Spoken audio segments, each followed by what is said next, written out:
ইহুদিরা সেই থেকে আমাদের শত্রু, আমাদের দুশমন, মুসলিম উম্মার দুশমন।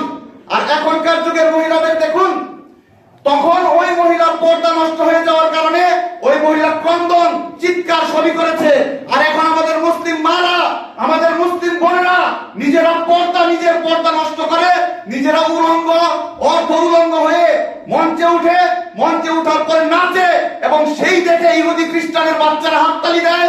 আমাদের মুসলিম মা বোনেরা তাতে নিজেদেরকে গর্বিত বোধ করে। আপনারা কি বুঝতে পেরেছেন 1400 বছরে আমাদের নীতি নৈতিকতা, আমাদের আত্মমর্যাদা বোধ কোথা থেকে কোথায় এসেছে? প্রথমত মহিলারা, আমাদের নারীরা পর্দা নষ্ট হয়ে যাওয়ার কারণে একটা জাতি, একটা গোত্রের বিরুদ্ধে অভিযান পরিচালনা করেন আমাদের মুসলিমেরা। আর তার 1400 বছর পরে আমরা মুহাম্মদ সাল্লাল্লাহু আলাইহি সাল্লামের উম্মত, আমাদের মহিলারা উলঙ্গ, অর্ধ উলঙ্গ হয়ে বিভিন্ন প্রতিযোগিতায় অংশগ্রহণ করে। সেই প্রতিযোগিতায় অংশগ্রহণ করার মাধ্যমে নিজেদেরকে গর্বিত বোধ করে।